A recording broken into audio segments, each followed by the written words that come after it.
Now, if there's one thing I think we can all agree on, it's the fact that Star Wars is the perfect place to make video games. Right, if it's focusing on the big stuff like the Galactic Civil War, or hell, even the Clone Wars, or something even before that, Star Wars is the perfect place to make video games. And as I said before, rather if it's focusing on the big stuff or small stuff, it's always interesting to see about how a developer will try and make their way in the world of gaming, of trying something new, or trying to do what some people did before. Of some efforts being great to remember from years and years later, and some being not so good at first, and then making a comeback in its later years, like Star Wars Battlefront 2. But today we're going to be talking about Star Wars Squadrons, which is going to be the new Star Wars game, which is going to be coming soon. I guess it's going to be a yearly release thing, like the one guy said in the YouTube video. But what are my thoughts on it? You know, in all honesty, it is a pretty interesting idea, and I'm actually pretty hyped for it. And even though many people have said that it's just Starfighter Assault, I'm going to say this. Of the latest gameplay reveal of pretty much saying about how the game will be like, and even the gameplay trailer and stuff like that, I'm going to say this. It seems like this game's going to be more team-oriented, which is something which I can appreciate, because in Starfighter Assault, let's be real here, it was not really team-oriented, and if it was team-oriented, all people did was spawn camp, and if you were even to be on one of those other teams, you were most likely to lose, because no one else worked together, and everyone else just pretty much went on a lone wolf type of style of gameplay. But in this game, it seems like all the ships in this way are unique in that you're gonna actually need to use them to not only help yourself, but also benefit your team. And even though it may be a big turnoff of all the battles being a 5v5, it's something which I could appreciate more, because let's be real, just like in Starfighter Assault, as I mentioned earlier, with there being so many players added into the mix, and with this being a more team-based thing, I think if it were to have more than just 5 players versus 5 players in each match, it'd be a lot more chaotic. And also, it wouldn't mean you wouldn't get killed by a bunch of bots, or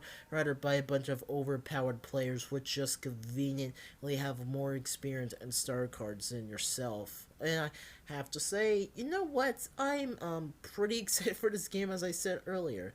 There's a lot of cool ideas which they seem to be adding into this game.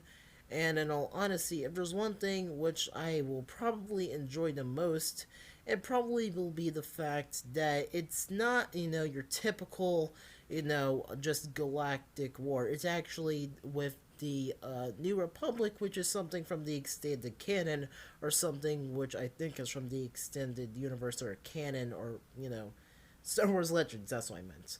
But if there's one thing I think that many people haven't been talking about, it's the fact that many people have been turning this game off as, not just, for the reason of people thinking that it's just Starfighter Assault but just repackaged, but the fact that people think that because there's women in the game, thinking that that's the reason why the game is going to be bad. When I'm going to say this, guys, I could get why people do not like girls in Star Wars, especially as of recently, with the 3 sequel movies being bad, and also with Iden Versio not being the best protagonist in a video game, especially when the entire marketing strategy was the fact that you were going to be with the Empire, but you end up just defecting from the Empire to the, rebellion not so long after when something personal happens. But that's not the point.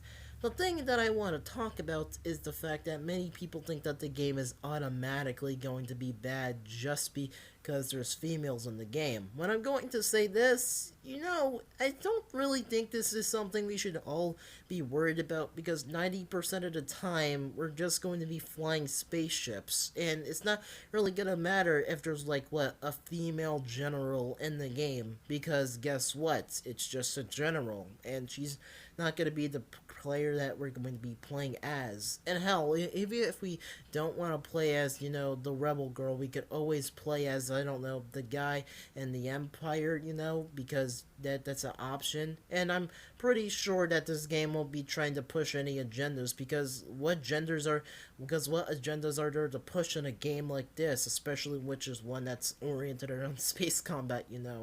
That, and also the fact that many people think that this game will have the classic EA stereotype of microtransactions being in the game for the sake of there being microtransactions, when in reality, I highly doubt that that would be the case unless they were to unlock certain abilities behind certain ships and etc. etc. But at the same time, I can see why people are cautious. Battlefront 2 was basically pay to win at its launch date, and I wouldn't want to try and trust people like that years later, even though their reputation is still bad. Even though the developers clearly fixed the game later on and made sure that that pay to win system was something which was basically absent and pretty much just gone from the game in general. Well, overall, in all honesty, I'm pretty interested to see where this game will go. Even though many people are saying, some typical stuff like EA bad or diversity bads because reasons, and this game will automatically be bad because of that. I'm one of those people which are going to be pretty optimistic and see where this game comes out. No, I'm not going to buy it on the launch day. I'm going to wait till the reviews or wait till, someone actually tells me what the game is like, and maybe I'll consider it. Rather that, or I'll probably, I don't know, just wait a while till it goes on sale or something. But other than that, I'm just pretty interested to see where this game will probably go in the future. And if it even does have a future, you know what? I'll be gladly supporting this game. And EA is capable of making or having people make awesome Star Wars games. We had Jedi Fallen Order, which yes may have not been the best game ever, but was still serviceable as a game in general, especially for Star Wars one. It provided a lot of fan service to anyone that liked the Clone Wars. I guess from my personal opinion, because I love seeing Clone Wars stuff in all honesty, and going through that one ventilator in the game was fucking amazing. But in all honesty, I'm not sure what to say from now on. I'm really excited for this game. I really hope that EA does not fuck this up with microtransactions or any of the other bullshit that they have been going through for the past while. And that's all, folks. Lone Wolf 360 out, and I will see you in another video coming soon. Later.